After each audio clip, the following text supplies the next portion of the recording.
반드시 합격하실 겁니다.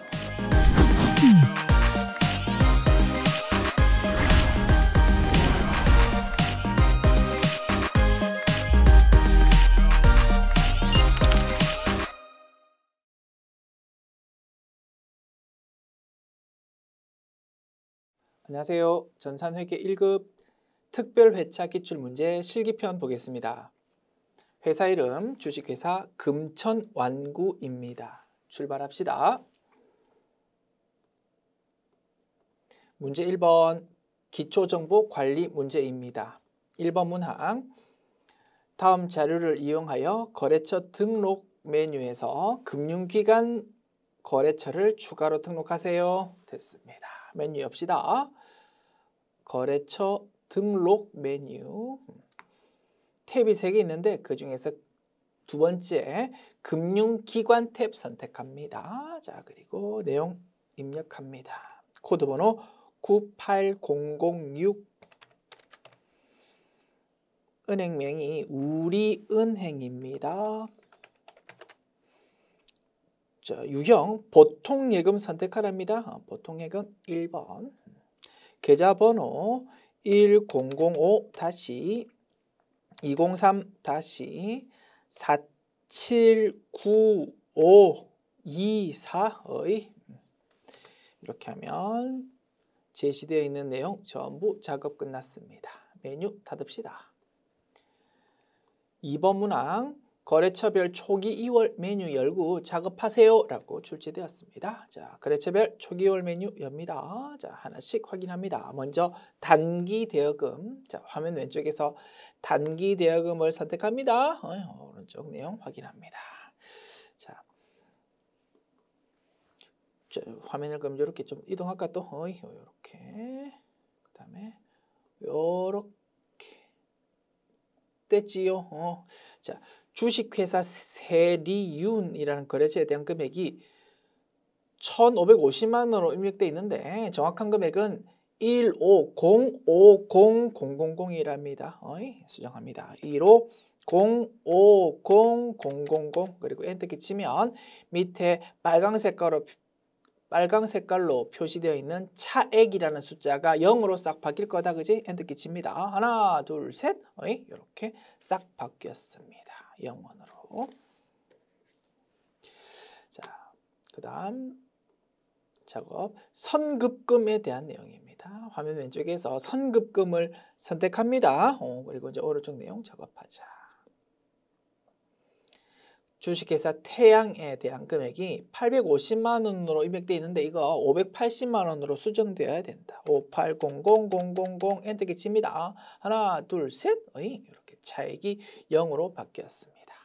그 다음 단기 차입금. 자, 화면 왼쪽에서 단기 차입금을 선택하고요. 오른쪽 작업합니다.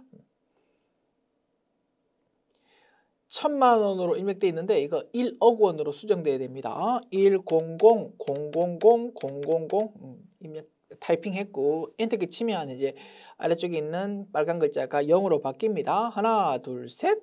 이렇게 차액이 0으로 바뀐 거 확인할 수 있습니다. 오케이. 자, 메뉴 닫습니다. 그리고 시험지 화면 원위치로 이렇게 이동시켰고 3번 문항 봅니다. 전기분 재무상태표에서 다음과 같은 오류를 확인했다. 관련된 전기분 재무제표를 모두 수정하세요. 자, 전기말 상품 실제 재고액은 800만 원인데 900만 원으로 잘못 입력되었답니다. 고칩시다. 전기분 재무상태표 메뉴 봅니다. 자, 재고자산 중에서 일반적으로 제조기업을 가정하기 때문에 원재료 제공품 제품이라는 계정 과목에 대해서 뭔가 조정하는 문제가 일반적인데 요거는 조금 변형이 되었다. 그지? 도소매기업에서 사용하는 상품 계정 과목에 대해서 수정하는 문제다 이겁니다. 뭐 풀 이유 없다. 그죠? 논리는 똑같습니다. 자, 재고자산 중에서 원재료 제공품 제품 말고 상품 계정 과목을 수정하는 거다. 얼마로? 900만 원으로 입력되어 있는데 이거 800만 원으로 수정해야 된다. 800만 원으로 수정합니다. 800000 엔터 됐습니다. 자, 그다음 메뉴 뭡니까? 일반적인 제조기업이라면 제조원가 명세서라는 메뉴로 가야 될 건데, 그지? 전기분 원가 명세서 메뉴, 그지? 요걸로 가야 될 건데, 지금 문제는 상품 계정 과목을 건드렸으니까 전기분 원가 명세서 메뉴는 갈 필요가 없다 이겁니다. 바로 손익계산서로 가면 될 거다. 됐지요? 손익계산서 메뉴 열고. 자, 메뉴 여니까 안내가 나타난다, 그지? 전기분 재무상태표에서 금액이 변경되었습니다라는 내용이 딱 안내가 나타난다, 그지? 알았다. 확인 버튼 누릅니다. 자, 상품 계정 과목을 건드렸으니까 제품 매출원가 계정 과목은 전혀 상관없어. 상품 매출원가 요 계정 과목이 뭔가 바뀌었을 거다 이겁니다. 보도창 열어보면 기말 상품 재고액이 그지? 900만 원에서 이제 800만 원으로 수정했잖아, 그지? 수정되고 나서 이 금액 800만 원으로 이렇게 싹 바뀌어 있는 거 확인할 수 있습니다. 알았다. 그러면 그에 따라서 상품 매출원가라는 금액이 700만 원으로 도출되었구나. 그래서 당기순이익이 원래 입력돼 있던 금액에서 조금 뭔가 변경되었을 거다 이겁니다. 자, 그래서 수정되고 나서의 당기순이익은 얼마라고요? 5775000이라고. 오케이. 수정된 당기순이익이 5775000이구나 라는 거 확인했고요. 자, 그 다음 메뉴로 넘어갑니다. 전기분 잉여금 처분 계산서 메뉴. 자, 당기순이익이 수정되기 전 금액 5875000으로 표시되어 있다, 그지? 요거를 5775000으로 수정해야 될 겁니다. 타이핑으로 수정해도 되지만 조금 더 편한 방법이 있었다, 그지? 무엇입니까? 상단의 블록이 버튼이었습니다. 블록이 버튼 클릭하면 전기분 손익계산서의 당기순이익을 불러올까요? 라고 물어봅니다. 예 라고 클릭하면 5775000으로 금액 싹 바뀐 거 확인할 수 있습니다. 그에 따라서 재무상태표에 표시되는 미처분 이익여금 금액이 얼마가 되었다고요? 78285,000이 되었다고요. 이제 이게 최종적으로 전기분 재무상태표에 표시되면 될 겁니다. 자, 마지막 메뉴로 가봅니다. 전기분 재무상태표. 자, 미처분 이익잉여금이 2월 이익잉여금이라는 이름으로 표시되어 있다, 그지? 자, 요 금액 수정되기 전 금액 79285,000으로 표시되어 있다, 그지? 요거를 수정하면 되겠습니다. 수정하기 전 상태이기 때문에 재무상태표 왼쪽 합계, 오른쪽 합계가 일치하지 않는 불완전한 상태다 이겁니다. 그 부분이 대차 차액에 빨강 색깔로 표시되어 있습니다. 됐죠? 자, 그래서 요 2월 이익잉여금이라는 요 금액을 제대로 된 숫자 78285,000으로 수정하고 나서 엔터키 치면 대차 차액이 0으로 싹 바뀔 겁니다. 됐지요? 자, 입력합니다. 78285,000 엔터키 칩니다. 하나, 둘, 셋 보십시오. 대차 차액이 0이 싹 되었지 않습니까? 오케이. 이렇게 하면 모든 재무제표 수정 작업 완료. 메뉴 닫습니다.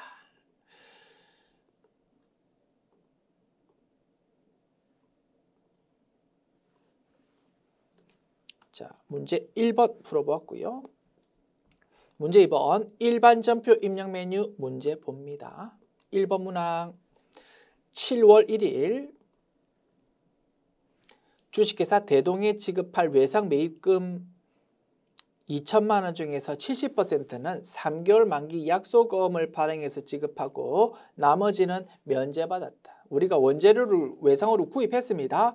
대변에 외상 매입금이 기록되었었다 이겁니다. 그 외상 매입금을 차변에 적어서 부채의 감소 기록하고 이제 돈 주면 되는데 우리 회사가 자금 사정이 안 좋은가 봐. 그래서 그중에서 70% 1,400만 원 부분은 우리가 약속금을 발행해서 지급했답니다. 그러면 대변에 돈이 나간 게 아니고 그지? 새로운 이름의 부채가 증가할 겁니다. 계정 과목 이름은 지급엄 계정 과목이 되겠지. 그리고 나머지 30% 부분은 우리 회사 자금 사정이 안 좋으니까 상대방 회사가 좀 봐주었다 이겁니다. 그 부분은 돈 줄 필요 없어라고 했습니다. 우리 기분 좋다 그지? 그 부분은 채무 면제이익이라는 수익 증가로 회계 처리할 겁니다.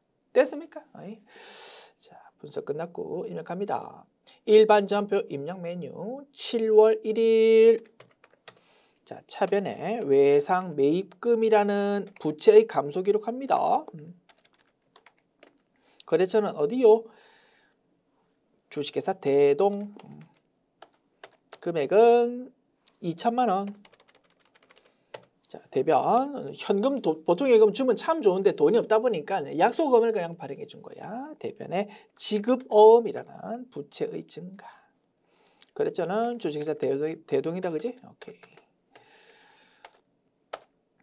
1,400만 원. 그리고 나머지 600만 원은 채무 면제이익이라는 수익 증가로 회계 처리한다. 됐습니다. 2번 문항 봅시다. 8월 13일. 오늘은 8월 13일입니다.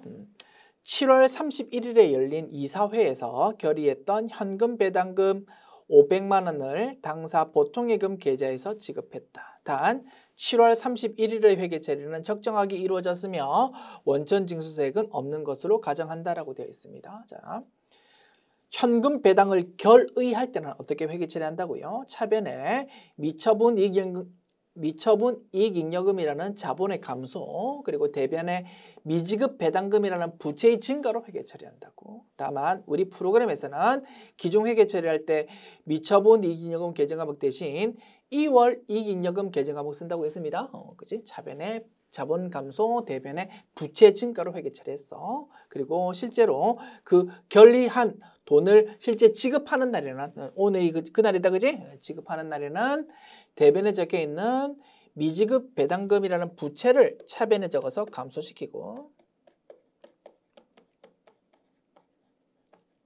500만 원. 그리고 대변에 돈 주면 됩니다. 돈을 보통예금으로 지급했습니다. 이렇게 기록하면 된다 이겁니다. 아시죠? 요게 현금 배당 결의한 거를 실제 지급하는 날의 회계 처리였습니다. 요거를 입력하면 되겠다. 자, 입력합니다. 8월 13일. 자, 차변에 미지급 배당금 라는 부채의 감소 500만 원. 그리고 대변에 보통예금이라는 자산 감소로 기록하면 될 것이다. 됐죠? 넘어가면 되겠습니다. 자, 문제 풀었고 넘어가면 되고요. 참고로 부연 설명 조금 해보겠습니다. 가벼운 마음으로 들어보십시오. 자, 일반적으로 현금 배당 결의는 어디서 합니까? 주주총회에서 합니다. 주주총회는 언제 열립니까? 해당 회계연도가 끝나고 나서 그 다음 연도 2월 또는 3월쯤에 열어가지고 현금 배당 결의한다 이겁니다. 이게 일반적인데 이 문제는 조금 특이하다, 그지? 7월 31일에 이사회를 열었답니다. 주주총회가 아니고 이사회 열어가지고 이사회에서 현금 배당을 결의했답니다. 그게 조금 차이가 있는 겁니다. 차이가 있다 하더라도, 그지? 일반적인 주주총회와 차이가 있다 하더라도 회계 처리하는 논리는 똑같습니다. 확인해 볼게. 7월 31일 회계 처리. 자, 7월 31일. 그지? 차변에 미처분 이익잉여금이라는 자본 감소, 그리고 대변에 미지급 배당금이라는 부채 증가 회계 처리했어. 그리고 돈 실제 주는 날에는 이렇게 우리 조금 전 회계 처리를 하면 된다 이겁니다. 차이는 없어. 회계 처리는 차이가 없지만 제도적으로 조금 차이가 있는 겁니다. 자, 중간 배당이라는 겁니다. 참고로 부연 설명하는 겁니다. 가볍게 들어보십시다.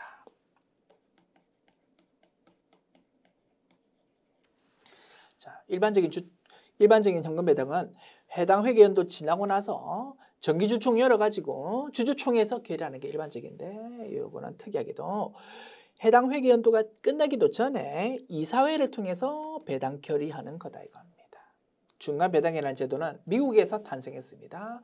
미국은 주식시장이 굉장히 발달되어 있다, 그지? 그래서 중간 배당이라는 게 허용되었답니다. 의미는 뭐라고요? 원래는 회계연도가 끝나봐야 그 실적이 나오는데 이 회사는 실적이 엄청 좋은 거야. 그래서 올해 회계연도가 끝나지 않았지만 올해는 굉장히 큰 금액의 흑자가 나올 거다라는 것을 확실하게 예상할 수 있는 상황이다 이겁니다. 엄청 좋은 회사다, 그지? 그런 경우는 중간 배당 할 수 있도록 허용하고 있답니다. 그래서 중간 배당을 한다고요. 무슨 메시지가 있는 겁니까? 아, 저 회사는 엄청 좋은 회사구나라는 메시지가 있다 이겁니다. 그럼으로써 그 회사의 주식 가격을 좀 올리는 효과가 있다 이겁니다. 이해가십니까? 그러한 취지에서 중간 배당이라는 것이 미국에서 허용이 되었었는데 그러한 제도가 우리나라 상법에서도 도입이 되었습니다. 그게 중간 배당 제도 상법에 규정되어 있다. 다만 실제 실물을 보면 중간 배당하는 회사가 많이 있냐고요? 거의 없습니다. 왜? 이러한 문제가 있기 때문에. 자, 보십시다. 중간 배당은 이번 회계연도가 지나기도 전에, 끝나기도 전에, 즉 당기순이익이 딱 확실하게 계산되기도 전에 미리 돈을 배당한다 이겁니다. 좀 위험 요소가 있다 이겁니다. 그래서 이런 일이 있을 거야. 실제로는 실적이 좋지 않은 회사인데 거짓부렁으로 중간 배당을 할 수가 있다 이겁니다. 그럴 경우에는 누가 책임을 진다고요? 주주총회 열어가지고 배당하는 거 아니야. 이사회에서 배당을 결의하였으니까 누가 책임지라고? 이사회에서 배당한다라고 결의했던 요 사람들이 책임지라 이겁니다. 무시무시하다 이겁니다. 이사는 누굽니까? 회사 주식 들고 있는 회사 주인 아닙니다. 그냥 월급쟁이다 이겁니다. 그런 월급쟁이들한테 네가 큰 책임을 져라고 아주 엄격하게 규정하고 있으니까 실무에서는 중간 배당하는 일이 거의 없더라 이겁니다. 됐죠? 어쨌든 상법에 규정은 되어 있는 것이다. 중간 배당이라는 거. 그리고 중간 배당의 경우 이익잉여금 처분기한서에 어떻게 반영되는지 한번 확인해 보겠습니다. 자, 우리 프로그램 메뉴에서 이익잉여금 처분기한서 메뉴에 있다 그지? 요거 한번 열어볼게요. 자, 일반적으로 정기주주총회 열어가지고 현금 배당 결의한다. 그러면 그 내용은 사실 어디에 반영되어 있는 겁니까? 올해 회계연도가 아니고 작년도 회계연도의 당기순이익이 합산되어 있는 미처분익여금, 작년도 말의 미처분익여금에 대해서 처분하는 요 부분에 대한 회계 처리가 올해 2월 또는 3월 주주총회에서 결의되는 거다 이겁니다. 그 부분이 회계 처리되는 거다. 이게 일반적인 주총에서의 현금 배당 회계 처리입니다. 그게 여기에 반영되는 거다. 작년도 내용으로 처분 내용으로 반영된다. 그지? 그런데 중간 배당은 무엇이라고? 작년도 회계연도에 대한 게 아니야.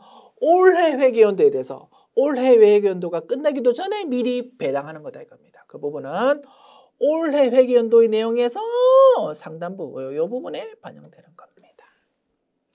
올해 회계연도가 끝나고 나면 당기순이익이 딱 산출될 거다 그지? 그거 위에 반영된다 이겁니다. 무슨 의미라고? 올해 회계연도의 당기순이익이 나오기도 전에 배당해 먹는다라는 의미입니다. 일리 있습니까? 참고로 소개해드렸고 금액은 어떻게 반영되겠습니까? 자, 이번 요 문제의 경우 중간 배당을 얼마 했다고요? 500만 원 했다고. 500만 원 했다고 결의했다 그지? 500만 원만큼 중간 배당 결의해가지고 돈을 싹 뽑아갔다고요? 금액 반영은 이렇게 하는 겁니다. 올해 회계연도의 당기순이익 위에 중간 배당금이라고 돼 있어. 여기다가 금액 반영하는 거야. 500만 원. 중간 배당하면 미처분 이익여금이 작아질 거다 그지? 작아지려면 여기다가 마이너스로 금액 표시해야 될 겁니다.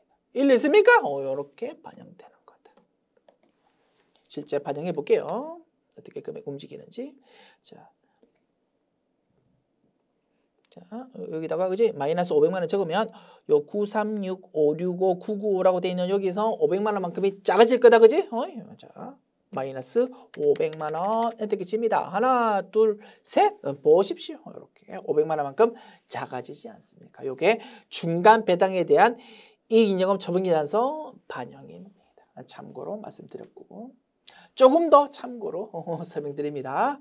자, 우리 프로그램에서는 요 중간 배당에 대한 내용이 이익잉여금 처분기한서에 자동 반영될 수 있는 편의 기능도 제공은 되고 있답니다. 참고로 소개해 드릴게요. 자, 우리 일반적 변명에서 이 문제의 경우 7월 31일에 차변에 2월 이익잉여금 계정 과목으로 회계 처리했다 그지? 실무도 아마 이렇게 회계 처리할 거야. 만약에 중간 배당이 이루어지면 그래 놓고 나중에 이익 인정금 처분계산서 가서 그냥 내가 직접 마이너스 500만 원 이렇게 반영하면 된다 이겁니다. 이렇게 이루어지겠지만 실무라도 조금 더 편하게 작업하라는 편의 기능이 우리 프로그램에서 제공되고 있거든. 그거 한번 구경시켜 드리는 겁니다. 자, 차변 계정 과목을 2월 이익 인정금 말고 중간 배당금이라는 계정 과목 300번대 코드니까 자본에 해당한다라는 의미다 이겁니다. 이걸로 회계 처리하면 자, 요를 넣고 이익 인정금 처분계산서 요 메뉴 닫았다가 다시 열어봅니다. 이익 인정금 처분계산서 메뉴 다시 열면 아니요 클릭합니다. 이제 내가 기존에 입력했던 거 말고 새로운 내용이 쫙 불러지도록 작업한다. 자, 아니요 클릭하면 보십시오. 마이너스 500만 원이라는 게 자동으로 이렇게 반영되지 않습니까? 그죠? 조금 작업할 때 편할 수 있다 이겁니다. 이러한 편의 기능도 우리 프로그램에 제공되고 있습니다라는 거 한번 구경시켜 드렸습니다. 물론 실무에서는 중간 배당 자체가 이루어지지 않고 중간 배당이 있었다 하더라도 뭐 그냥 아무 생각 없이 2월 이익 인정금 계정을 쓰는 경우가 많겠지만 조금 편리하게 작업할 수 있는 기능도 있기는 있더라 이겁니다. 한번 구경시켜 드렸다. 됐지요? 됐습니다. 그래서 뭐 이렇게 반영된다는 거 한번 참고로 보여드렸고, 자 이제 설명 끝났으니까 다음 문제로 넘어갈 거고 뭐 데이터 자체는 원래 있던 상태로 그냥 돌려놓고 넘어갈게요. 2월 이익 인정금 됐습니다. 자. 됐지요? 자, 2번 문항 보았고 8월 13일 분계. 그지? 됐죠? 이렇게 분계미 했고. 자, 3번 문항 이제 봅니다. 9월 15일 당사가 보유 중인 자기 주식 전부를 처분하고 자기 주식 매각 대금 1,800만 원은 월말에 받기로 했다. 단 처분 시점의 자기 주식 장부가액은 1,950만 원. 자기 주식 처분 이익 계정 잔액이 100만 원 있고 처분 수수료는 발생하지 않았다. 자기 주식 처분 거래다 그죠? 자기 주식은 자본 조정에 해당하지만 회계 처리할 때에는 마치 자산인 것처럼 생각하면 편했다 그죠? 자기 주식을 취득하면 차변으로 회계 처리되고 처분하면 자기 주식을 대변으로 회계 처리하면 되었습니다. 자, 가지고 있던 자기 주식을 팔아먹었어. 대변에 자기 주식 적습니다. 장부 금액이 얼마짜리였다고요? 1,950만 원짜리였다고. 1,950만 원짜리 자기 주식을 팔아먹었어. 돈 받는 거 차변에 적으면 된다 그지? 돈을 뭘로 받았습니까? 오늘 현금 보통 이거 받은 게 아니고 돈 나중에 받기로 했다 이겁니다. 미수금 계정 과목 쓰면 되겠지. 그지요? 그리고 거래처를 적어야 되는데 거래처가 제시되어 있지 않습니다. 그죠? 거래처 적을 수가 없는 거야. 미수금 계정 과목 쓰고 거래처는 공란으로 비울 수밖에 없다. 금액은 1,800만 원입니다. 그리고 이제 처분 손익을 기록하면 되겠다. 그지? 1,950만 원짜리 자기 주식을 1,800만 원에 팔았으니까 손해봤습니다. 얼마? 150만 원만큼을 손해보았습니다. 그래서 차변에 자기 주식 처분 손실을 기록해야 되는데 주의할 점이 있다. 그지? 자기 주식 처분 손실은 수익 비용이 아니고 자본 항목이다 보니까 자기 주식 처분 손실을 기록하기 전에 혹시 나의 반대 포지션, 자기 주식 처분 이익이 혹시 없는지 확인해 봐야 된다 이겁니다. 나의 반대 포지션 금액이 있다 그지? 그러면 요거부터 없애야 된다 이겁니다. 요거를 물어보고 싶었다 그지? 자기 주식 처분 손실 150만 원 기록하는 게 아니고 나의 반대 포지션, 자기 주식 처분 이익을 먼저 없애고 100만 원. 그리고 나머지 50만 원을 자기 주식 처분 손실로 기록해야 될 것이다 이거지요. 됐지요? 이렇게 분석했고요. 자, 미수금에 대해서 일반적으로 거래처가 제시되어야 될 건데 그 부분이 좀 미진하다 그지? 자료가 미진한 겁니다. 그래서 거래처 입력을 생각하고라는 요 문구를 한 개 추가해서 교재 수록하겠습니다. 어디다가 기록할까? 처분 수수료는 발생하지 않았다라는 앞에다가 거래처 입력은 생각하고 거래처 입력은 생략하고 하고 요 문구 한 개 추가해서 교재에 수록하겠습니다. 됐지요? 어이. 자, 입력합니다. 날짜 9월 15일. 자, 대변에 자기 주식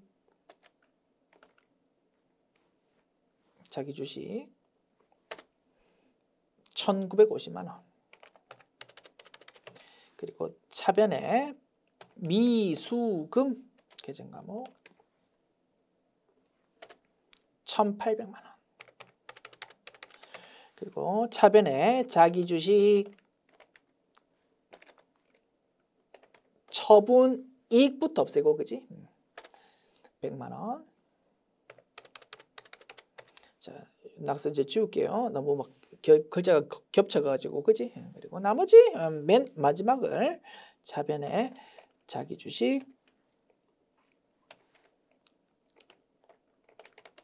처분 손실로 이렇게 회계 처리한다 이겁니다. 됐습니다.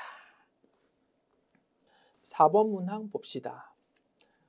9월 24일 단기 투자 목적으로 전년도인 작년도 8월에 취득했던 단기 매매 증권 취득가액이 2,500만 원, 작년 말 공정가액이 2,600만 원인 단기 매매 증권을 올해에 2,450만 원에 모두 처분하고 매각대금은 당사 보통예금 계좌로 돈받았다. 됐지요? 단기 매매 증권 처분 회계 처리입니다. 대변에 단기 매매 증권이라는 자산 감소 적으면 됩니다. 얼마 적으면 됩니까? 애당초 취득은 2,500만 원 했는데 작년도 말 주가가 주식이라고 가정할게 2,600만 원으로 올랐다 이겁니다. 그러면 작년도 말 재무상태표상 단기 매매 증권 금액은 2,600만 원이 된 겁니다. 평가이익 100만 원 회계 처리했을 거니까 그 금액이 올해에 팔렸다 이겁니다. 2,600만 원을 적어주는 거다. 그리고 차변에 받은 돈을 적어주면 됩니다. 보통예금으로 돈 받았고 얼마? 2,450만 원에 돈 받았습니다. 그러면 손해봤다 그지? 150만 원만큼 손해봤고요. 150만 원을 차변에 단기 매매 증권 처분 손실로 회계 처리하면 될 겁니다. 분석 끝났습니까? 자, 입력합니다. 9월 24일 자, 대변에 단기 매매 증권 2,600만 원, 차변에 보통예금 2,450만 원, 그리고 차변에 단기 매매 증권 처분 손실이라는 비용 증가로 회계 처리하면 될 겁니다. 입력 완료. 5번 문항 10월 31일 8월 7일에 선적하여 미국의 코코컴사에 수출한 제품에 대한 외상 매출금을 회수하여 원화로 당사 보통예금 계좌에 입금했습니다. 자, 작년도에 수출했습니다. 아니 작년도가 아니고 8월 7일에 수출했습니다. 8월 7일에 수출할 때 대변의 제품 매출, 차변의 외상 매출금으로 회계 처리되었을 거고 그때의 금액은 얼마라고요? 4만 달러 곱하기 1,100원이라는 금액으로 차변 외상 매출금이 기록되어 있었을 겁니다. 그 외상 매출금을 대변에 적어서 이제 없애면서 차변에 이제 돈 받았다 이겁니다. 그지? 돈 받는 날의 환율은 달러당 1,200원입니다. 그러면 돈 들어오는 금액은 얼마라고요? 4만 달러 곱하기 1,200원만큼이 돈 들어올 겁니다. 뭘로? 보통예금으로. 차이 나는 금액에 대해서 외환 차익 또는 외환 차손을 기록해야 된다. 그치? 외환 차익이 나올 겁니다. 왜? 환율이 오르다 보니까 외상 매출금이라는 자산이 올라가는 효과가 생기지 않았습니까? 그죠? 그래서 이익을 본 겁니다. 그래서 외환 차익이라는 수익 증가가 기록되어야 되는 거다. 자, 금액 하나씩 채워볼게요. 없어지는 외상 매출금은 얼마요? 4만 달러 곱하기 1,100원, 4,400만 원만큼이 없어집니다.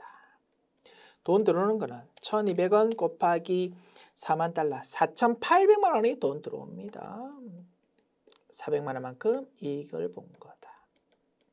400만 원 이익 본 거는 이렇게도 분석 가능하다. 그지?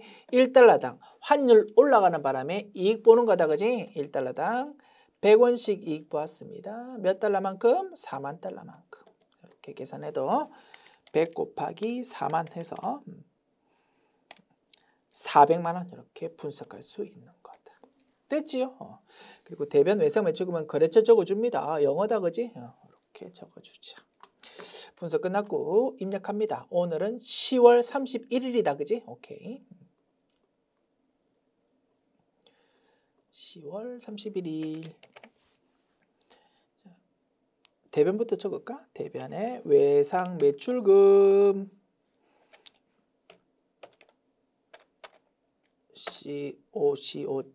co.com. 오케이. 그 다음에 4,400만 원. 차변에 보통예금 4,800만 원. 그러다 보니까 이익받다. 그지? 대변에 외환차익이라는 수익의 증가를 기록하게 된다. 됐습니다. 6번 문항 11월 30일 전기에 대손 처리한 외상 매출금 중 100만 원을 현금으로 회수했다. 차변에 현금 적고 돈 들어오는 거. 그지? 100만 원. 대변을 고민 없이 대손 충당금으로 기록한다 이겁니다. 그지요? 자, 11월 30일 차변에 현금 100만 원. 대변에 대손 상각비로 처리할까 대손 충당금으로 처리할까 고민하지만 무조건 대손 충당금이다. 코드번호 외상 매출금에 대한 대손 충당금. 그지? 코드번호 109번 코드를 끌고 오는 것입니다. 됐습니다. 입력 완료. 자, 메뉴 닫고요. 문제 3번 메인 매출 전표 입력 메뉴 문제 봅니다. 1번 문항 7월 3일 제품의 임가공 계약에 의해 가공을 의뢰했던 제품을 우진 상사로부터 납품받고 전자세금 계산서를 수취했다. 외주 가공비 300만 원 부가가치세 별도는 전액 현금으로 결제했답니다. 자, 우리가 부품을 다 만들었습니다. 이제 조립만 하면 됩니다. 그런데 우리 회사 인건비가 좀 비싸다 보니까 임가공 업체에 이렇게 좀 우리가 시키는 대로 조립해줘라고 시켰다 이겁니다. 그래서 이제 딱 우리가 시킨 대로 조립을 딱 해가지고 그 임가공 업체에서 다시 완성된 물건을 우리한테 다시 보내주었답니다. 됐습니까? 상황 이해하시겠지요? 자, 우리는 이제 임가공 용역 제공받았으니까 돈 주어야 됩니다. 자, 그래서 상대방한테 돈 주고 세금 계산서를 받았다 이겁니다. 용역의 제공을 받았으니까. 됐지요? 그리고 거기 부가가치세 적혀 있습니다. 거기 적혀 있는 부가가치세 매입소 공제 못 받을 이유 없다. 그죠? 매입소 공제 받을 수 있으니까 유형은 50일 과세입니다. 회계처리 차변에 이제 우리가 서비스 받았으니까 차변에 비용을 적어야 되는데 외주 가공비라는 계정 과목 쓰자 이겁니다. 됐지요? 코드 번호 500번대 코드. 그리고 대변 현금으로 결제했습니다. 됐죠? 상단, 하단 분석 끝났습니다. 입력합시다. 매입 매출 전표 입력 메뉴 열고요.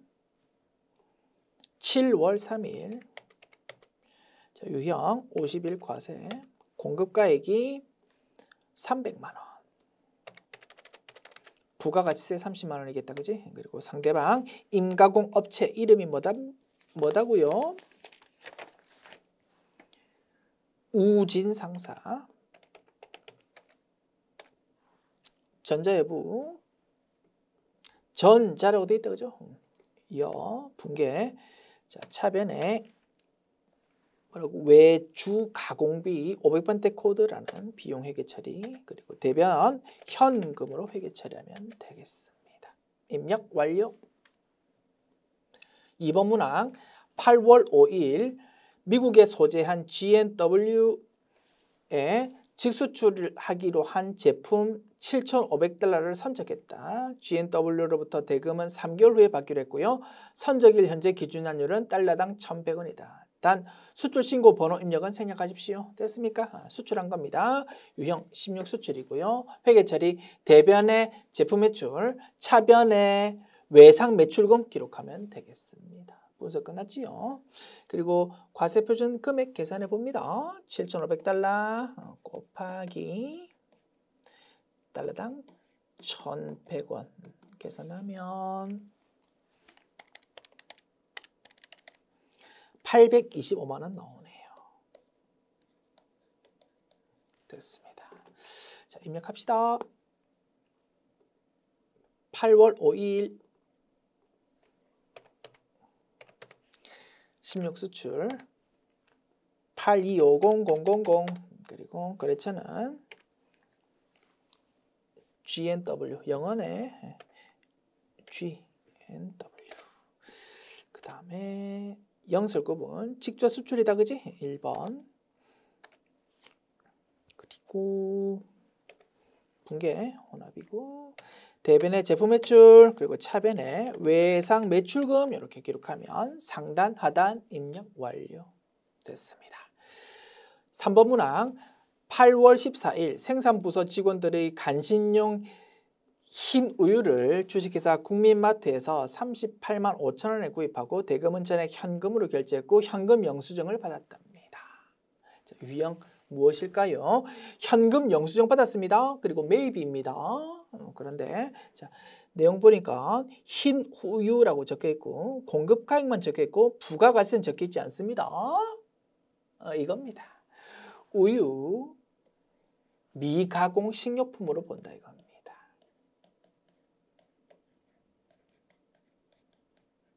미가공 식료품은 면세 항목입니다. 질문할 겁니다. 아니 우유라는 게 소젖을 짜가지고 바로 먹는 게 아니고 공장에서 살균 소독도 해야 되는데 이거 가공한 거 아닙니까? 라고 질문할 수 있습니다. 맞습니다. 분명히 가공이 들어갑니다. 그런데 우유는 워낙 많은 사람들이 마시지 않습니까? 그래서 생필품으로 보아준다 이겁니다. 됐지요? 그래서 최소한의 살균 소독 정도는 그냥 미가공으로 보아주기 때문에 흰 우유는 면세랍니다. 참고로 부연 설명해 드립니다. 그런데 우유 중에서도 초코우유, 딸기우유 이런 거 있다 그지? 바나나 우유 이런 거는 과세랍니다.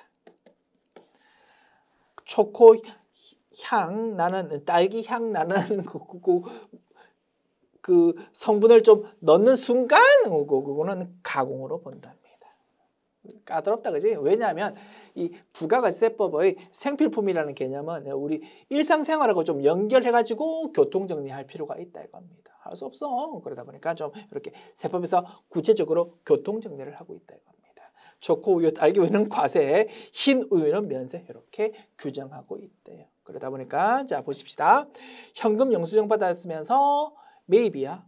그런데 과세 물건이라면 현과가 되겠지, 그지? 60일 현과. 그런데 60일 현과는 아니래. 과세가 아니고 면세니까 현면이라는 유형으로 입력해야 된답니다. 됐지요?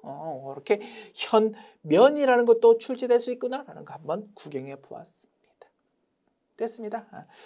회계 처리는 우리 직원들 우유 주스입니다. 차변에 복리후생비이면서 생산부서니까 500번대 코드 그리고 대변은 현금 기록하면 되겠지. 됐습니다. 자, 8월 14일 유형 현면 유형을 찾읍시다. 매입이면서 현면 현과가 60일이고 그 아래에 현면이라는 게 있다 그지? 62번이네. 코드 번호는 외우는 거 아닙니다. 계속 반복적으로 작업하다 보니까 자연스럽게 외운다. 그러면 좋지. 그런데 억지로 외울 필요 없다 이겁니다. 현면이라는 거는 62번이다 이렇게 찾아서 작업하면 되겠습니다. 오케이. 자, 62 현면. 그리고 금액은 38만 5천 원.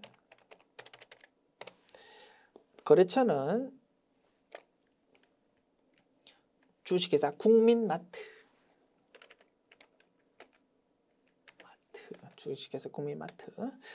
그리고 분계 차변의 복유생비인데 500번대 코드다, 그지?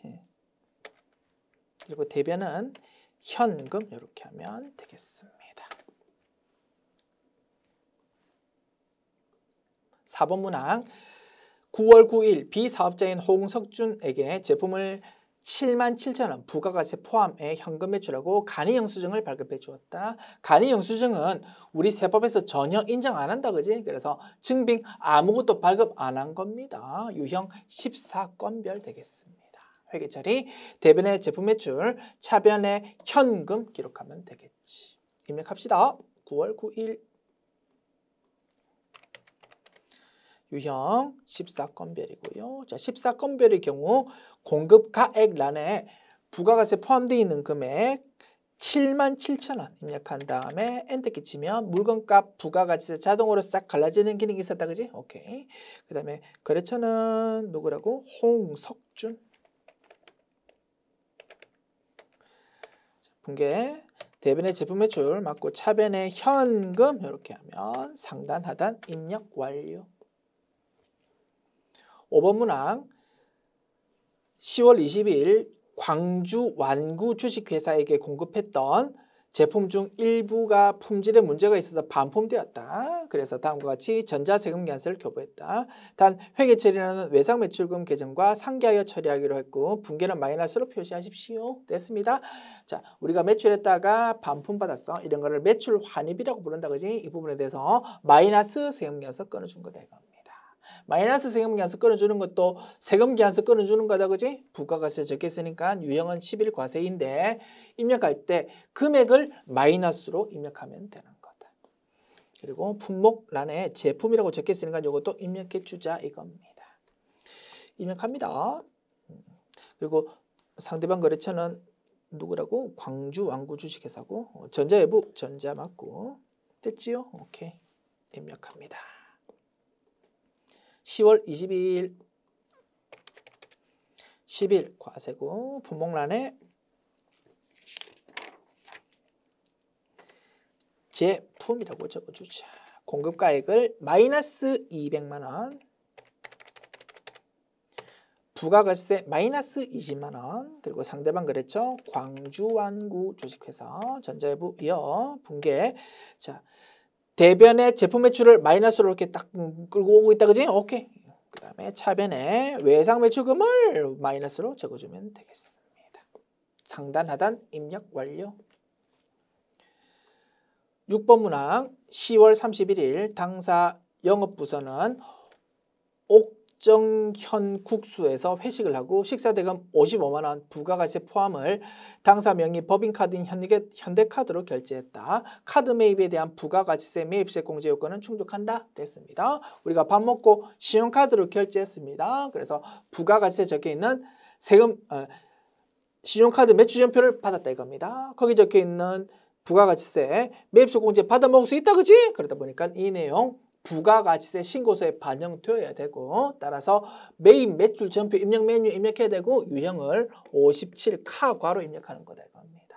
회계 처리 차변의 복리후생비인데 코드 번호 800번대 코드. 그리고 대변은 신용카드 거래는 외상 거래를 의미한다, 그지? 대변을 미지급금 계정 과목으로 쓰고 거래처를 좀 주의하자. 식당이 아니고 신용카드사인 현대카드로 적으면 될 것입니다. 됐지요? 입력합니다. 10월 31일 57카과 공급가액란에 부가가치세 포함되어 있는 55만 원 입력하고 엔터키 치면 밥값 50만 원과 부가가치세 5만 원 자동으로 싹 갈라집니다. 상단부는 식당 이름 적는다, 그지? 옥정현 국수 사람 이름인가 보다, 그지? 옥정현 국수. 그 다음에 신용카드사는 어디요? 현대카드. 오케이. 자, 분계. 자, 차변의 복리후생비인데 800번대 코드. 그리고 대변 미지급금으로 쓰되 옥전형 국수가 끌려오지만 이거를 뭘로 현대카드라는 카드사로 고쳐주면 되겠습니다. 됐습니다. 상단 하단 입력 완료. 그래서 57카과의 경우 입력할 때의 유의사항 상단부 거래처랑 하단부 거래처가 서로 다르다. 중간에 신용카드사 적어주자라고 입력할 때의 유의사항 정리할 수 있습니다. 됐지요? 자, 이렇게 메인 매출 전표 입력 메뉴 문제 풀었고 메뉴 닫습니다. 자, 문제 4번 오류 수정 봅니다. 1번 문항 5월 7일 당사는 확정급여형 DB형 퇴직연금에 가입하고 처음으로 당월분 퇴직연금 납입액 200만 원을 국민은행 보통예금 계좌에서 지급했고요. 퇴직연금 납입액에 대해서 아래와 같이 처리했다라고 되어 있습니다. 자, DB형 퇴직연금은 의미가 무엇입니까? DB형 퇴직연금에 돈 불입하더라도 여전히 회사의 종업원에 대한 퇴직금 지급 의무는 남아있는 형태다 이겁니다. 바꿔 말하면 퇴직연금 불입했다 하더라도 아직 종업원한테 퇴직금 준 것이 아니다 이거지요. 그러다 보니까 연금에 불입한 돈을 우리 회사 장부에 퇴직연금 운용자산으로 따박따박 관리를 해야 된다고 했습니다. 그게 DB형 퇴직연금이야. 그런데 DB형 퇴직연금을 불입한 건데 그냥 차변을 퇴직급여라는 비용으로 처리해버렸다 이겁니다. DC형 퇴직연금으로 착각하고 엉터리로 회계 처리했다 이거지. 그지? 그러면 차변 계정 과목을 수정해야 될 겁니다. 퇴직급여를 비용을 퇴직연금 운용자산이라는 자산으로 회계 처리해야 되겠다. 됐지요? 자, 일반 전표 입력 메뉴 열고요. 5월 7일 날짜입니다. 차변 계정 과목을 퇴직급여라는 비용에서 퇴직연금 운용자산이라는 자산으로 수정하면 되겠다. 됐습니다. 그리고 이 문제의 경우 대변의 보통예금 계정 과목에 대해서 국민은행 거래처가 입력되어 있는데 이런 거는 채점 대상 아니다 이겁니다. 그치? 우리 시험에서는 보통예금 계정 과목에 대해서 거래처 입력 안 한다 그지? 그래서 거래처가 입력이 되어 있든 입력이 안 되어 있든 그런 거는 채점 대상 아니다. 됐습니다. 그래서 차변 계정 과목만 딱 이렇게 수정하면 되겠다. 자, 그다음 2번 문항 봅니다. 9월 11일 미국의 코코.com 사에 제품을 5만 달러에 직수출하고 1달러당 1,000원의 환율을 적용하여 회계 처리했는데 적용해야 될 기준 환율은 1달러당 1,100원이랍니다. 과세 표준 금액이 틀렸겠구나. 자, 그러면 이 내용은 메인 매출 전표 입력 메뉴에 16 수출이라는 유형으로 입력되어 있을 거다. 그지? 그리고 회계 처리는 대변의 제품 매출, 그리고 차변은 현금으로 돈 받았는지 외상 거래인지 그거는 명확하지 않다. 그지? 그래서 하단부 회계 처리는 건드릴 필요가 없을 것 같아. 그냥 상단부에 있는 요 금액 요것만 좀 잘 확인하면 되겠습니다. 오케이. 자, 그러면 9월 11일자 내용을 확인합시다. 메인 매출 전표 입력 메뉴. 9월 11일. 자, 유형 16 수출 맞다 그지?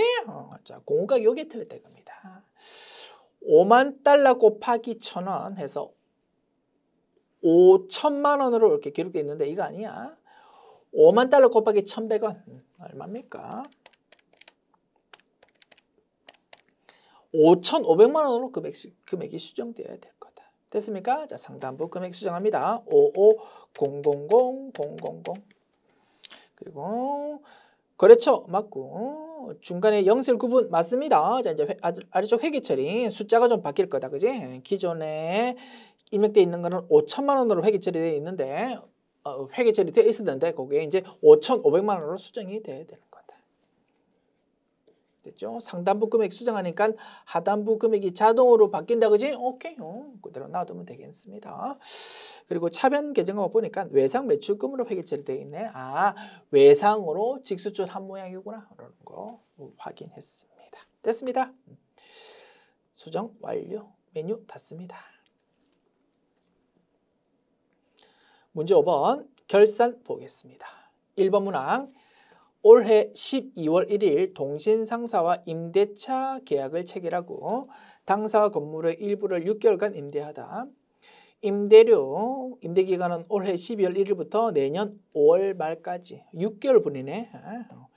240만 원을 일시에 현금으로 받고 전액 부채로 처리했답니다. 단 임대료는 월할 계산한다. 자, 우리가 건물 공간이 좀 남아가지고 다른 거래처에 좀 빌려주었습니다. 그래서 6개월치 임대료를 한꺼번에 받았다 이겁니다. 차변에 현금, 자 기중분계요. 240만 원 돈 받고 대변을 전부 다 일반적으로는 임대료라는 수익으로 처리하는 게 일반적인데 그걸 좀 변형했다 이겁니다. 부채인 선수 수익으로 회계 처리했었대요.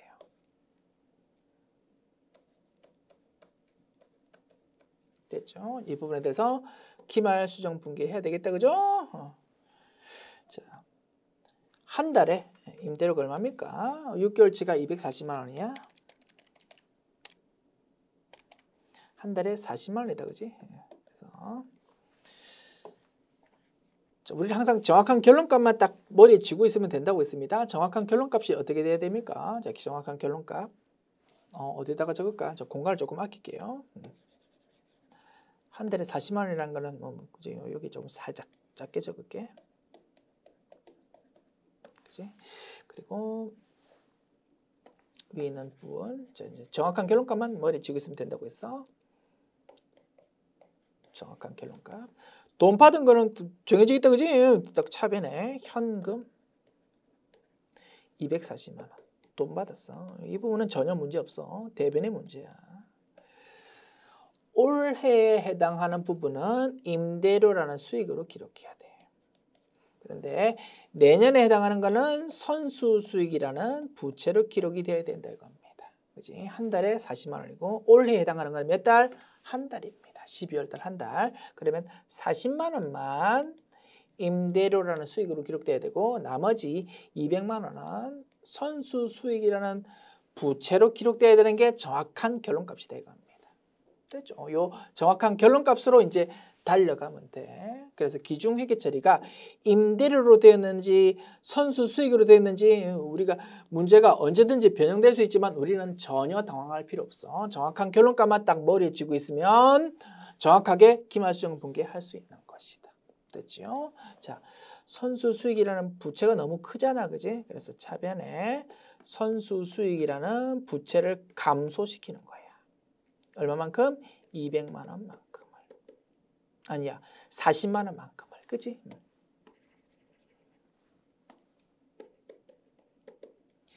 240만 원이 선수수익으로 기록돼야 되는데 200만 원으로 선수수익이 최종 반영돼야 되는데 240만 원으로 엄청 크게 기록했으니까 좀 줄여준다 이겁니다. 얼마만큼을? 40만 원만큼을. 그리고 대변을 임대료라는 수익 증가로 기록하는 겁니다. 됐죠? 이렇게 이 문제의 기말 수정 분계가 되겠습니다. 항상 정확한 결론값만 딱 쥐고 있으면 되겠다. 분석 끝났고 이 내용을 이제 보면서 입력할게요.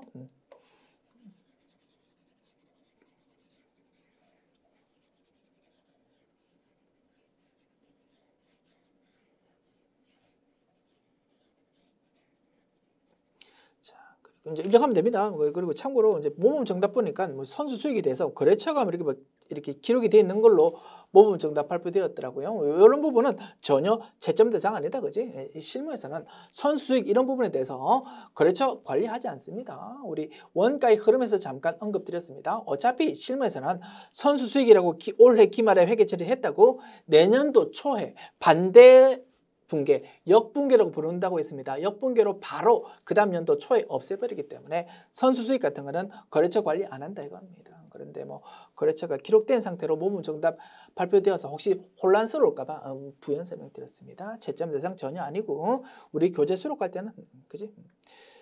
문과 한 개 추가하겠습니다. 거래처 입력은 생략하고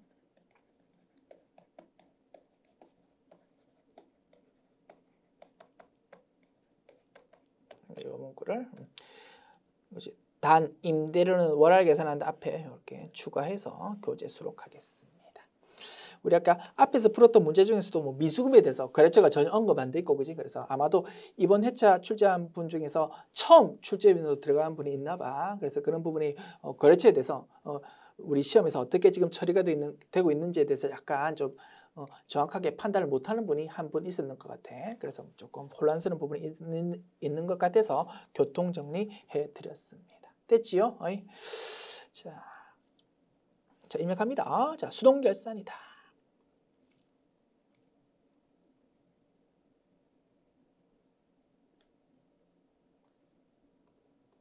일반 점표 입력 메뉴 열고요.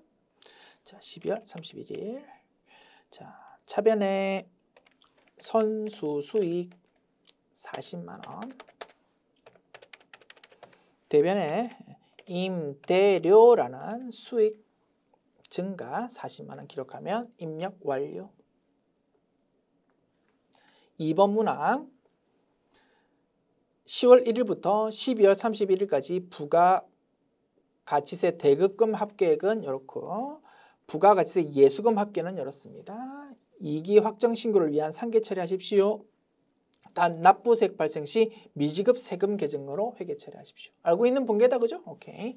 자, 3개월마다 부가세 대급금, 부가세 예수금 계정을 정리하는 분계를 하는 거다 그지? 오케이. 자, 입력합니다. 차변에 기록되어 있는 부가세 대급금이라는 자산을 대변에 적어서 없애버립니다.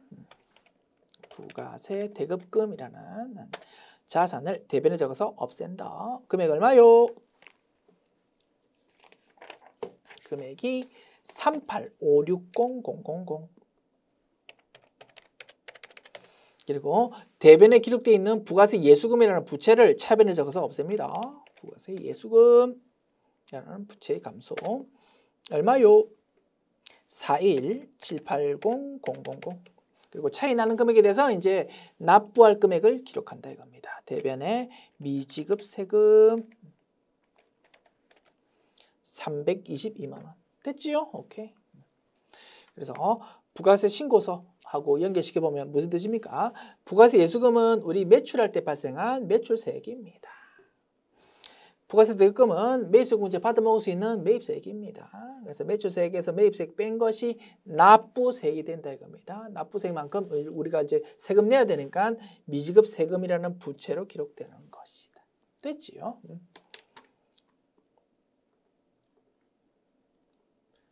3번 문항 국민은행으로부터 차입한 장기차입금 5천만 원의 만기일이 도래하기까지 기간이 1년 미만이다. 원래는 장기차입금이라는 비유동 부채였는데 시간이 흐르다 보니까 올해 재무제표 작성할 때는 이제 더 이상 비유동 부채가 아니고 유동 부채가 되었다 이겁니다. 그때 사용하는 계정 과목 이름 유동성 장기부채. 됐지요? 자, 대변에 있는 장기 차입금을 차변에 적어서 없앱니다. 부채의 감소. 거래처는 누구라고요? 국민은행.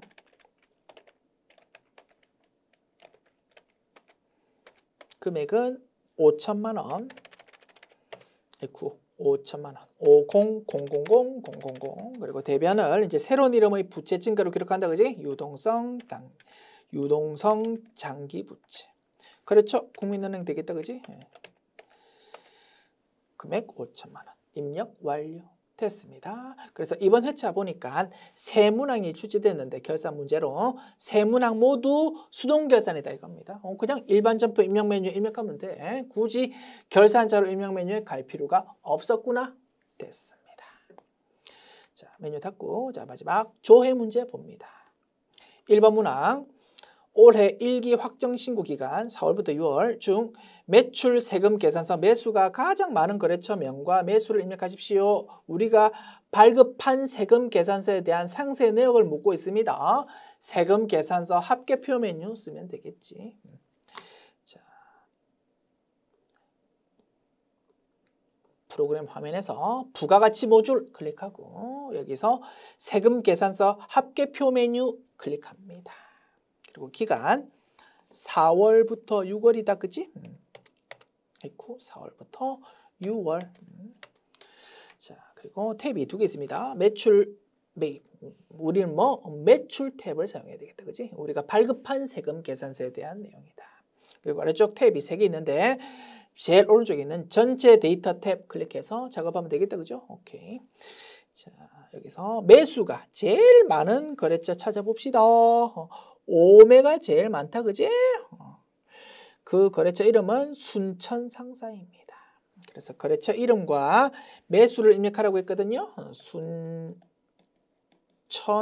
순천상사고요. 거래처 이름 오메예요. 이렇게 답하면 되겠습니다. 자, 이론 문제 답안 작성 클릭해서 하단부에 주어의 문제 란이 있다. 그죠? 입력란이. 자, 거래처 이름은 순천상사 5 이렇게 적으면 되겠습니다. 2번 문항 봅시다. 주식회사 금천완구의 올해 1기 확정 부가가치세 신고서의 과세표준 명세 중 수입금액 제외 금액은 얼마인가라고 묻고 있습니다. 우리 과세표준 명세라는 요런 내용, 그리고 수입금액 제외라는 내용은 공부한 적이 없다. 그지? 사실은 이 부분은 출제 범위 벗어나는 내용입니다. 전산세무 2급에서 공부하는 내용이다 이겁니다. 회계학 세법학이 워낙 방대하다 보니까 때로는 우리가 접하지 못했던 내용이 출제될 수 있다고 했습니다. 당황하지 마십시오. 내가 알고 있는 지식 범위 내에서 빨리 작업하고 넘어가면 된다 이겁니다. 이런 문제 틀렸다고 너무 낙담할 필요 없다. 모르는 내용이 있다 하더라도 당황하지 않고 빨리 답 입력하고 넘어가는 것이 중요하다. 잔소리 한번 드렸습니다. 됐죠? 출제 범위 벗어난 내용이지만 일단 한번 작업하는 거 보여드리겠습니다. 이렇게 작업하는 거랍니다. 메뉴는 부가가치세 신고서 메뉴래. 부가가치세 신고서 메뉴 열고 기간은 1기 확정이니까 4월부터 6월이다. 그지? 4월부터 6월. 자, 여기서 1기 확정 부가가치세 신고서 메뉴 열었어. 과세표준 명세라는 탭을 한번 과세표준 명세라는 버튼을 한번 찾아보자 이겁니다. 자, 상단에 여러 가지 도구 버튼이 있는데 여기서 과표 명세라고 보입니까? 이게 과세표준 명세를 줄인 거랍니다. 그래서 과표 명세 버튼에 커서를 위치시키면 안내가 나타난다. 그지? 과세표준 명세 있습니다. 뭐 이렇게 안내가 나타납니다. 됐죠? 요거를 말합니다. 클릭할게요. 클릭하면 이러한 보조창이 나타나고요. 중간 즈음에 수입 금액 제외라고 보입니다. 요거를 묻고 있는 거랍니다. 정답은 50만 원 되겠습니다. 이게 무엇인지는 모르겠지만 조회는 한번 해보았다 이겁니다. 됐지요? 그래서 이 문제 정답은 50만 원이래. 50만 원. 정답부터 입력하고 부연 설명 들어볼게요. 자, 정답 입력합니다.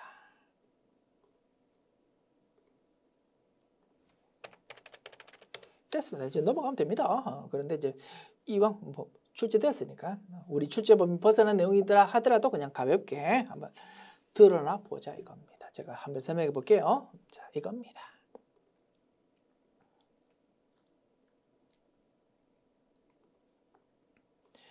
부가가치세 신고서 4월부터 6월 다시 한번 열어볼게. 과표명세 클릭해볼게. 자, 부가가치세 신고서 상단부에 있는 것이 우리가 물건 판 부분입니다. 그래서 상단부의 결론값이 매출세액이다 이거지요. 매출세액 왼쪽에 있는 금액이라는 것이 무엇을 의미한다고요? 과세표준을 의미합니다. 우리 회사가 물건 팔았다고 우리 회사가 물건 판 부분에 대한 물건값을 의미한다 이겁니다. 물건값은 10% 부가가세 적용되는 과세도 있고 0% 부가가세 적용되는 영세도 있더라 이겁니다. 그지? 그러다 보니까 매출세액하고 과세표준하고 정확하게 10% 관계는 이루어지지 않는다. 왜? 영세율 때문이다. 됐지요? 이거를 부가가치세법상 과세표준이라고 부른답니다. 됐지요? 자, 세무서 입장에서 자, 이렇게 설명할게. 회사 입장에서 각종 세무신고를 하는데 제일 중요한 세무신고 2개를 뽑아 보십시오라고 하면 단연 지금 보는 부가가치세 신고랑 1년에 한 번씩 하는 법인세 신고입니다. 이 2개가 제일 중요한 세무신고다 이겁니다. 자, 하나의 회사는 부가가치세 신고도 하고 법인세 신고도 하는 거야. 세무서 입장에서는 신고를 2개 받는 겁니다. 부가세 신고랑 법인세 신고. 당연히 요 두 개의 신고 서식을 비교해 볼 거다 이겁니다. 부가가세 신고서에는 매출이 1억 원입니다라고 신고해 놓고 법인세 신고할 때는 매출이 2천만 원입니다라고 얼토당토하게 신고하면 안 되겠다 이겁니다. 진짜 2개의 신고를 잘 했는지를 반드시 확인해 볼 겁니다. 그때 사용하는 것이 과세표준 명세라는 서식이랍니다. 세무서에서 굉장히 중요하게 다루는 서식이다 보니까 우리는 좀 알고 있어야 되겠다 이겁니다. 됐죠? 자, 설명 들어보십시오. 법인세 신고할 때는 법인세 신고 서식을 당연히 제출해야 되고 그와 함께 우리 회사의 재무제표도 제출합니다. 재무제표, 제일 대표적인 게 손익계산서, 재무상태표다 이겁니다. 됐습니까? 재무상태표, 손익계산서라는 장부를 가지고 결국 법인세 신고하는 거다 이겁니다. 자, 세무서에서는 법인세 신고를 통해서 이 회사의 재무제표, 그중에서 손익계산서를 받았습니다. 손익계산서에 적혀있는 매출액이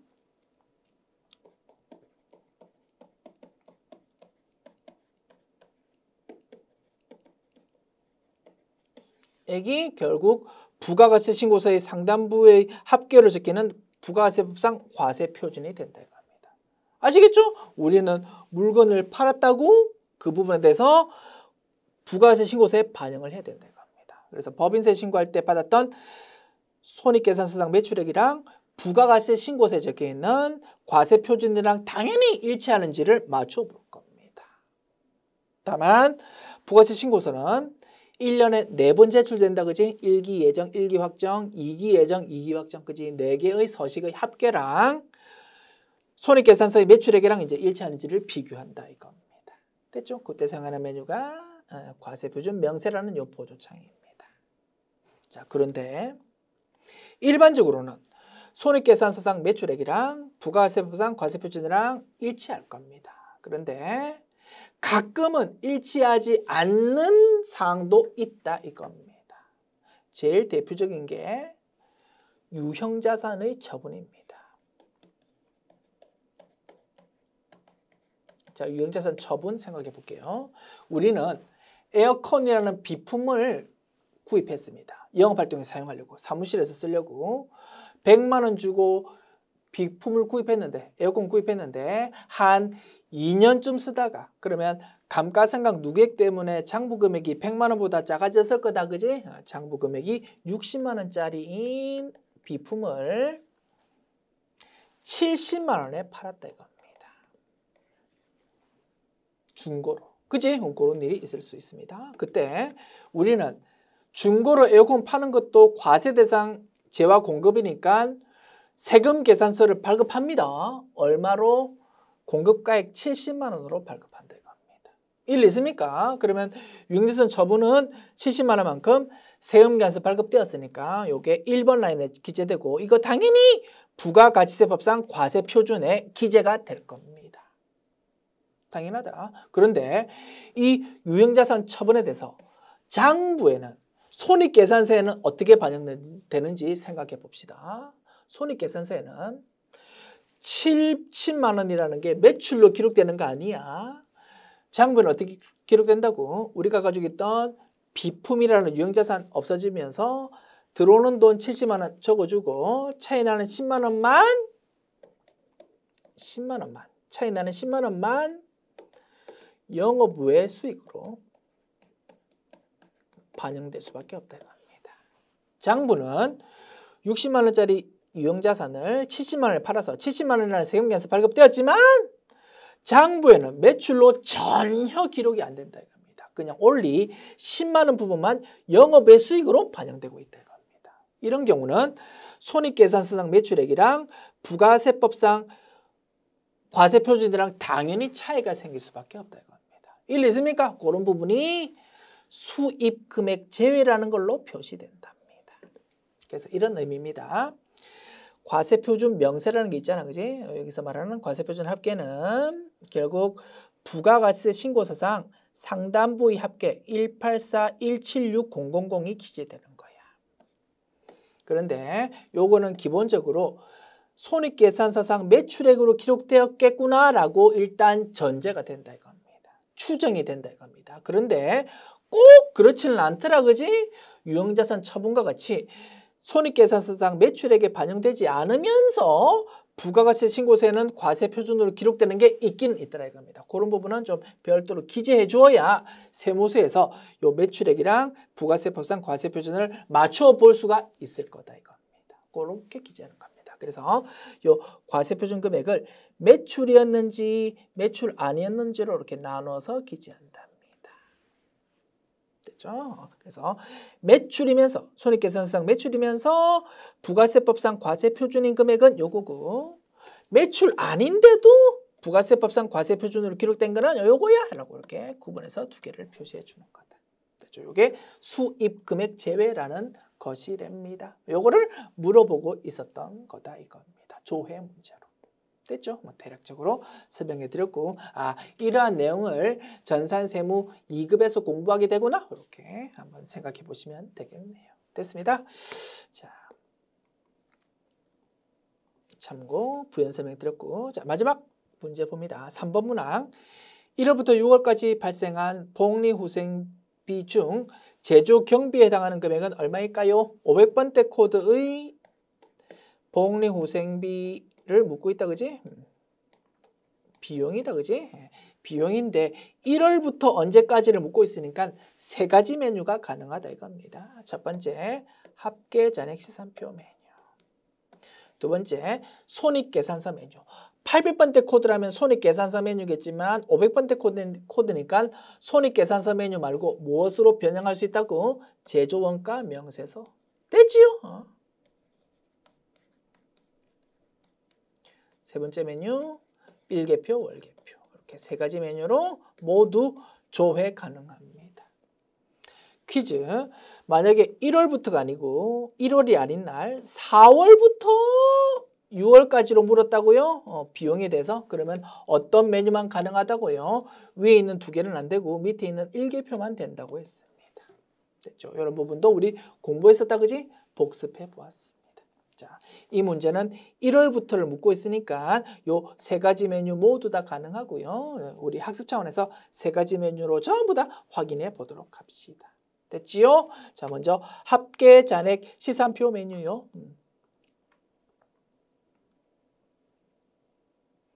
합계 잔액 시산표 메뉴. 회계관리 탭에서 합계 잔액 시산표 기간은 6월로 입력합니다. 아래쪽에서 비용 중에서 500번대 코드의 복리후생비 얼마입니까? 3067300 나옵니다. 더블클릭하면 상세 내용도 나와 있다 그죠? 오케이. 자, 정답은 3067300. 제조원가 명세서라는 메뉴로도 당연히 조회할 수 있습니다. 제조원가 명세서 메뉴. 제조원가 명세서 메뉴 기간 6월로 입력합니다. 자, 복리후생비 계정 과목 그지? 3067300 오케이. 그리고 더블 클릭하면 마찬가지 상세 내용 나올 수 있습니다. 됐습니다.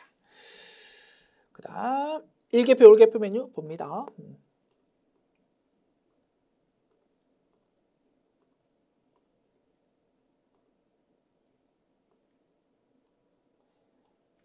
(1월부터) (6월까지) 오케이. 자, 아래쪽에서 제조원가에 해당하면서 제조 경비에 해당하면서 복리후생비 그지? 3067 300 이렇게 동일한 금액을 이렇게 한번 저렇게 한번 이렇게 한번 이렇게 조회해 보았습니다.